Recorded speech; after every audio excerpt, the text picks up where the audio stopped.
Please subscribe before watching the movie, that will help us more. Welcome back to Movies Recapped. The movie starts as two modern-looking black men in their fancy underwear are being sold off at an auction. They are chained by their necks, and it appears as if the place is a slave market. Following this, the movie goes back into a flashback where it all started. It revolves around two estranged half-brothers, Regis and Joel Gross to see from the West Indies, who lead completely different. Joel is a monoracial black man, fresh out of prison after serving time for stealing an old woman's purse.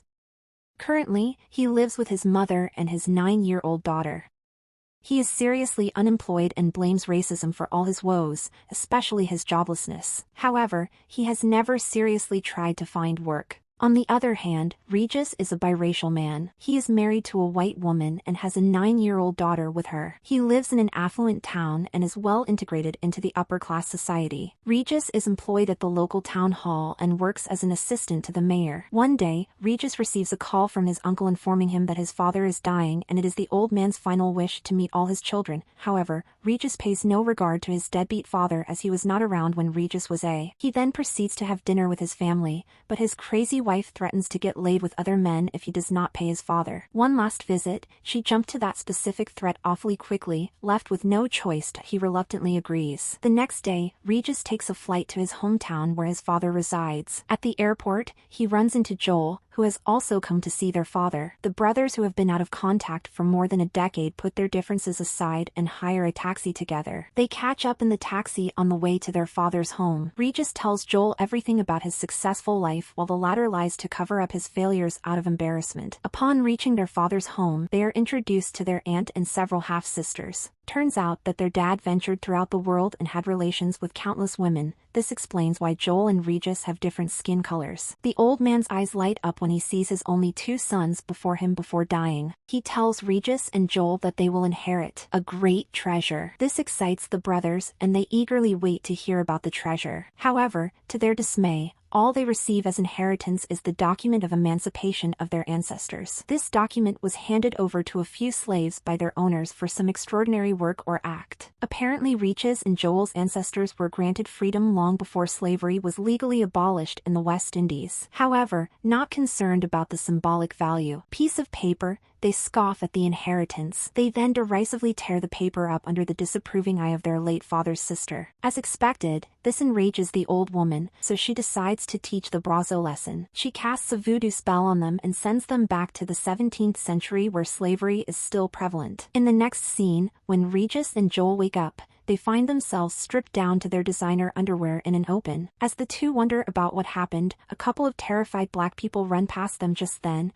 two slave hunters also arrive and capture the Gross brothers. They're then taken to a slave market and sold to Jorda, a landowner. Jorda entrusts Joel to the farms where he will work under the caravanry, a brutal and deeply racist foreman, while Regis is sent to the kitchens of the. Soon the half-brothers discovered that they have actually time traveled to 1780, when slavery was still a thing. The next day, the slaves are forced to listen to a priest who reads them a fake Bible about how black people should obey the whites. But since the Gross brothers are the only ones besides the whites who can read, they refuse to agree with the contents. Regis even surprises the priest by reading him a line from the book. Later in the day, Joel shows up late to the field and gets hit by Henry. Fed up with Andre's torture and behavior, Joel makes a run for it to escape the farm, but ends up hitting his head on a pole and knocking himself out. Due to his actions, he is scoured in front of every. That night, Regis is called to Monter JDA's office, where his ability to read is acknowledged. Jorda praises him for being a smart slave and gives him the privilege to control the other slaves with Henri. In the meantime, Joel is getting his wounds treated by a female slave, Rosalie. It has been only 5 minutes since they've met, but Joel has already started liking her at an opportune moment. He leans in for a kiss, only to get turned down. Rosalie then reveals that she is in love with a fellow slave named Isidore. Much to Joel's disappointment, the next day Regis carries out his new duty and starts ordering and commanding other slaves to do their work. Joel is shocked to see his brother acting like the whites and criticizes him for being selfish. However, Regis could care less, and he continues to be loyal to his new masters and reports his work throughout the day to Monsieur Jorda. Eventually, everyone in the white household finds out about Regis's ability to read and starts mocking him. They also joke about whether or not he can play the piano. To everyone's surprise, Regis plays the piano beautifully. However, this results in him getting whipped severely by the whites. Finally fed up, Regis wants out, and the next morning morning, the two brothers flee the plantation by secretly hopping in the carriage of a Jewish man named Isaac. When they reach his place, Isaac approaches them and reveals that he knew about their presence all along. The brothers begged him for mercy, but to their surprise, Isaac provides them with great hospitality and care, as Jews are also a victim of discrimination. Soon Mona Ordain's henchmen arrive at Isaac's home in search of the two brothers, but before they could get caught, Regis and Joel bid Isaac farewell and flee through the back door. They make their way to the shoreline where they take an abandoned boat and set out into the ocean. Ironically, they cross paths with a ship that is used to transport slaves to auctions and are caught and imprisoned. At last, the Gross-to-See brothers end up in the same slave market where they are bought by JDA's hench. Fortunately, on the way back to the plantation, the brothers are saved by an African tribe who call themselves the Maroons. Here it is revealed that the people of the tribe were all slaves, once before they fled from their owners. The two are welcomed into the tribe and they began to chant with the tribe leader. However, Regis, who himself is married to a white girl, refuses to chant when the Maroons talk about killing the. This enrages the tribe and they quickly turn on the brothers. But fortunately, Regis and Joel manage to outrun the tribe and reach safety the next day. The two find themselves in an unknown place where they see their aunt who cast a spell on them. The brothers soon realized that it was she who is responsible for sending them back in time. They plead with her to remove the spell and mention that they will do anything for it. Initially, the old woman refuses, but when the brothers keep pleading, she gives them a hint. She tells them that the only way for them to get back to the present is to reach the plantation again and reunite their ancestors, Isidore and Rosalie. She also tells them to rectify the error without elaborating any further. She's probably referring to Joel trying to make out with his great-great-grandmother before disappearing. The woman leaves behind her special pipe and instructs the brothers to smoke it when they have successfully completed their mission.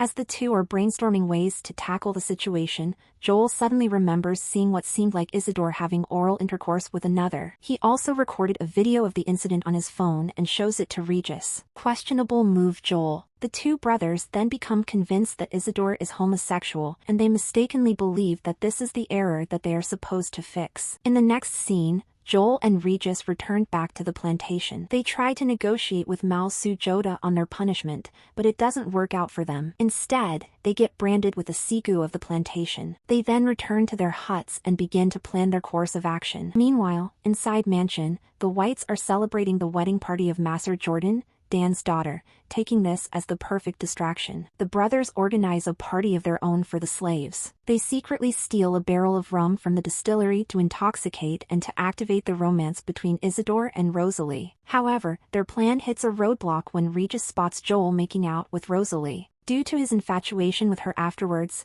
the two brothers improvise and physically help the couple have intercourse as they're. Once this is done, they're convinced that their mission there is accomplished. Believing that they can go home whenever they like, the brothers decide to take revenge on the Whites. They then make their way into the mansion armed where they humiliate everyone. Joel kisses the daughter of Mazer Joda, whereas Regis starts damaging furniture and even slaps a white man. All of a sudden, Unruh barges into the room with a gun and threatens the brothers still. Regis and Joel show no sign of and proceed to use the pipe. Unfortunately, when they smoke it, nothing happens. It appears as if the magical pipe given by the old lady was replaced with an ordinary one. As a result of their deeds, they are locked in a cage and are condemned to execution. The next day. That night, the brothers get emotional and start contemplating their life choices. Regis talks about his failing marriage while Joel confesses that he is broken job. After a few hours, as the brothers are still sympathizing with each other, Ariar arrives and takes them out to the field where they're supposed to be hanged. However, right before the execution, Monia Shireen's son Victor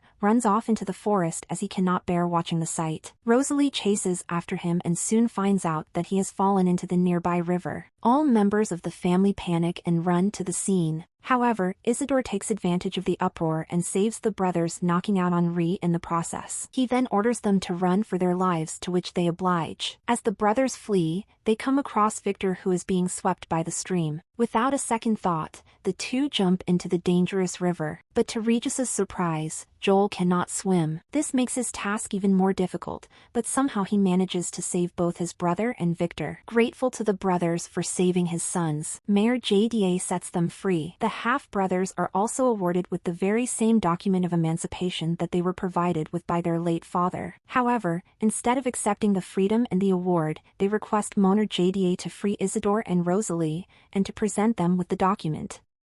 The mayor finds the request very strange, but none.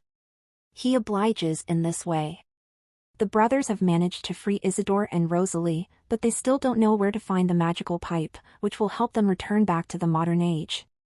With days passing by, they slowly begin to accept that they may never return to their time. One day, Isidore and Rosalie wish the brothers farewell and to leave the plantation with the papers. As the two watch them leave from afar, Henri approaches them and orders them to get back to work. He then takes pipe and starts smoking. When he tries to humiliate the brothers by blowing smoke in their faces, they suddenly disappear, much to the astonishment of Andre. This indicates that Andre was the one who stole the pipe from them. In the next scene, the brothers return back to the present where they see their aunt beside them. When they see her holding the original document in her hand, Regis and Joel become relieved. Several months pass by. Joel finds a regular job on a construction site where he still complains about his minimum wage and that it has to do with him being black. Meanwhile, Regis returns to his work at the town hall one day as he is about to leave his office. He greets the mayor, who passes a racist joke. Regis, being no longer the person he once was, decides to stand up to the mayor before storming off the scene. Then cuts to Regis and his wife, along with Joel and his mother, chatting in Regis's living room. The two agreed that the adventure they had brought them closer as a family, but an argument between their respective daughters leads to the tearing of the document of emancipation. The movie ends as the two brothers run towards their daughters in panic. Subscribe for more videos, turn on notifications and leave a like to help the channel out. Thank you for watching.